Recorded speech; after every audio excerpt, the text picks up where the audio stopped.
it comes to content creation, everyone has their own niche, if you will. Even in the gaming community, some people like to talk about repair and also repair consoles. Some content creators like to talk about RPGs. Some people like to talk about their collection or one specific system. Others go video game hunting and then show the spoils. There's such a wide variety of content creation out there. But what about myself? I'm a little bit of everything whenever it comes to content creation, but I do focus on some main core elements whenever it comes to gaming and my collection and game hunting. And that's what I want to talk about today, so let's dive in! When I started my content creation 3 years ago, I knew one thing. I wanted to share my love of video games and be part of the awesome retro community, make friends along the way, and discover new games that I've never played before, and boy have I done that! And I'm so grateful to be part of that community.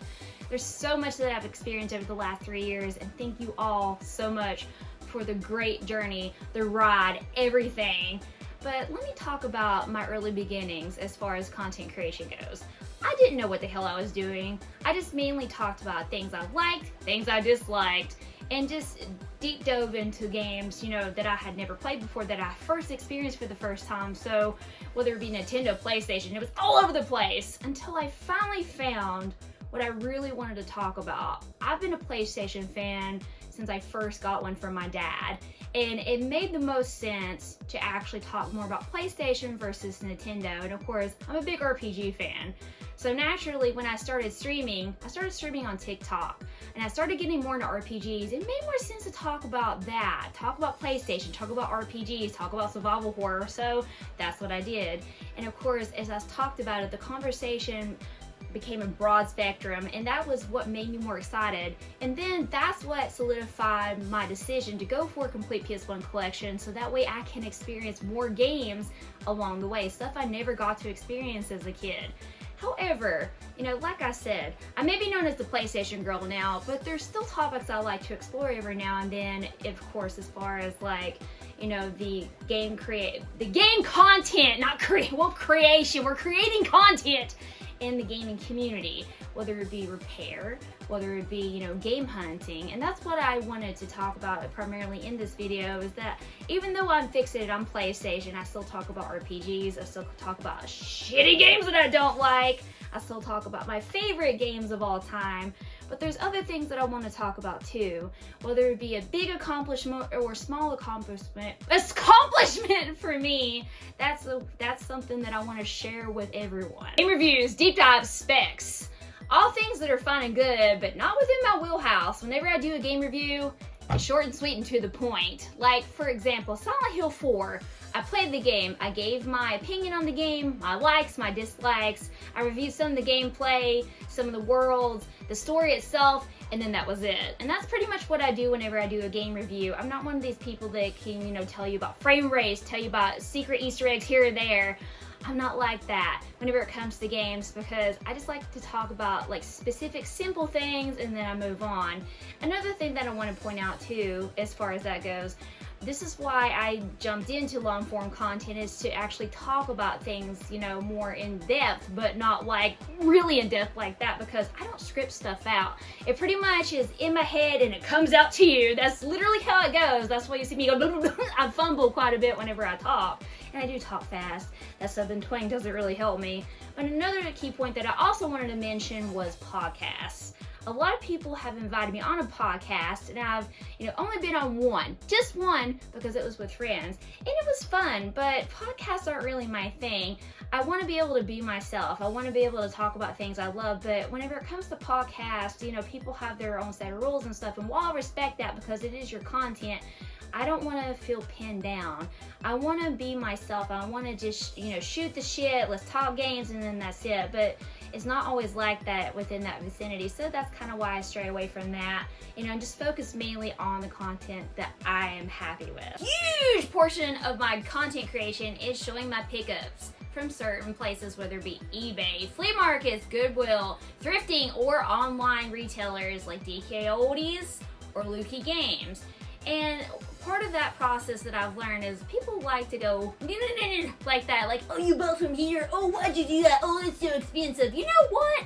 It's my money at the end of the day, and it's my opinion. Whenever I look at a retailer, I'm like, okay, I'm gonna form my own opinion whenever it comes to that. I'm not gonna listen to over here, over there.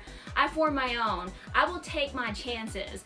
And of course, with DK Oldies, that's an example. I've been buying from them for 2 years.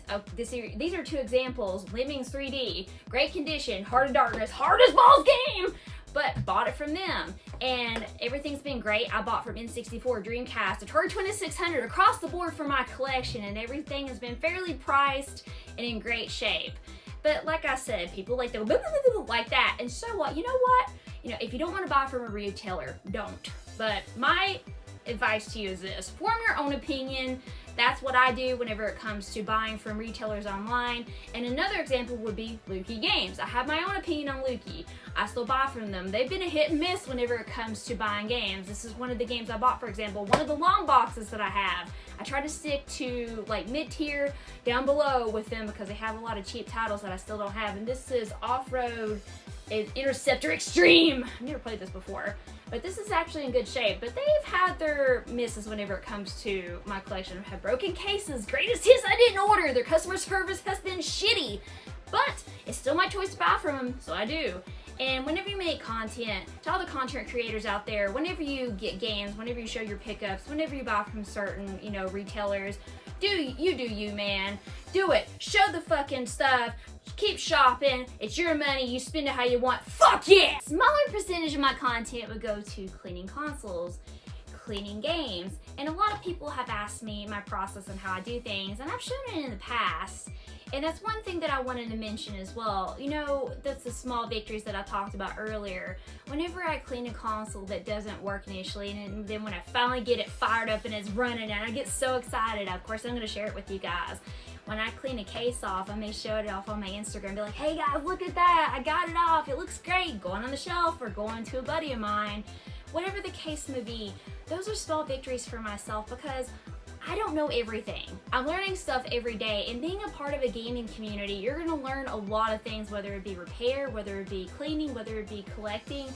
Anything is possible whenever it comes out. And I'm learning stuff myself every day from the gaming community, and plus I'm teaching people things too. They're like, I didn't know that. Oh, I didn't know that. There's different things that we can learn from each other as a collective within the gaming community. So whenever I do, testing and things, I like to save that for my audience whenever it comes to, as far as like my games go. Whenever I get a new game in my collection, I always like to stream it and test it out with everybody. Okay guys, we're gonna test this out, especially if it's a game I've never played before. We're gonna test it and make sure it works, because I love sharing that experience with people, and I love sharing my experience whenever it comes to repairing a console, cleaning a console. Like for example, this one, whenever it comes to N64s, I don't really have a lot of experience, with, trying to fix these things as far as that goes. And whenever it didn't play, the actual cartridge, one of my cleaner cartridges, I tested 2 of them. One of them has a new board in it, courtesy of a friend of mine from long ago, Banjo Tooie. I knew that there was something wrong. I opened this up and it was literally like it went through utter hell. So I cleaned it and I'm like, okay, please work, and it worked like a dream. So it's not always the cartridge slot. It could be something else internally that could be causing a lot of hell, and there's a lot of shit in this that was probably causing a lot of problems for it not to read. A very clean cartridge, 2 of them, mind you, that I had, because, like I said, this thing has seen better days. And then another thing, I wanted to touch on this for a minute, because people were asking me about the sticker thing, about how to get that off, and I'll go over that briefly with y'all. Like for example, whenever I get cases with GameStop stickers on them, I mainly try to peel off as much as I can, like that. I still have to work on this. I saved it like this because I was talking about pricing, so that's why I haven't really got to this one yet. So as you can see, there's that, and then the other side, which I peeled off a lot more. So basically what I do after I peel it off is I'll wash it, and then if I can't get most of the sticker residue off that way, then the last resort is Goo Gone. Whenever you use Goo Gone on a case, make sure you take out all the take out the artwork. Take all that out, even, PS3, 360, even PS1, make sure it is clear of the artwork so that way it does not damage that. Let it sit for 10 minutes, use a soft scrubby, not a metal Brillo pad, not anything that's like that. Do not do that. A soft scrubby after it's set for 10 minutes, and gently circle motion to get it off. And then if that didn't take it all off, do it again, repeat the process. And then once it's done, make sure to wipe it off with water. Get it off there, and then of course you can use a Clorox wipe after that to get any remaining residue off, let it dry, and then put your stuff in and you're good to go. That's basically my process on whenever I clean cases. I don't use anything else. People say that they use like isopropyl alcohol. I don't do that. Not for game cases, no. No. Goo Gone is my last resort whenever it comes to that. But like I said, I like to share these little tidbits with y'all. My small victories, my big ones, everything across the board, I will share. Probably wondering what prompted me to make this video in the first place. And so my final thoughts are this. There was a couple reasons as to why. I wanted to show my transitioning from short form content. While it's fun at first, I wanted to fixate more in the long run with longer form content so that way I can get a little bit more in depth about my love for PlayStation, my love of collecting, as a whole. And it's a lot more fun to me. It's more enjoyable for me to talk a little bit longer about things that I love and share them with you. And of course, yes, it may be a little bit more work, behind the scenes trying to get it all together, but it's well worth it. But I still do experience some negativity whenever it comes to certain things, from the community, but I don't give a shit. I make what I want. If it makes me happy and spreads happiness and people are enjoying it for the most part, then that's what I'm excited to do. And that's what I wanted to talk about for a moment here, was that if you don't have something nice to say, don't say anything at all. Yeah, you can say it's the internet. Well, people pick and choose what they say. Whether it be a keyboard warrior behind the screen, because, ooh, behind the screen, or it could be straight to my face. You know what? You're a person, you pick what you choose to say to people. Would you say that to me in person? Probably not. I mean, who knows? But in the long term, I have that ideology in my head. If you can't say something nice to someone, don't say anything at all. And I stick with that moniker whenever it comes to any kind of content creation. Whenever I watch a video, if it's something I don't like, it's something I don't like, and I'm not going to say anything rude to the person. I'll be nice, but people don't always kind of keep that mindset, but maybe they should. So that's one reason why I wanted to make this too, is because, I'm still going to keep making my content the way I want, and I'm still going to keep sharing it with the community because they like it for the majority, and that's fucking A-okay. And this is the fucking PlayStation Girl signing out. Game on!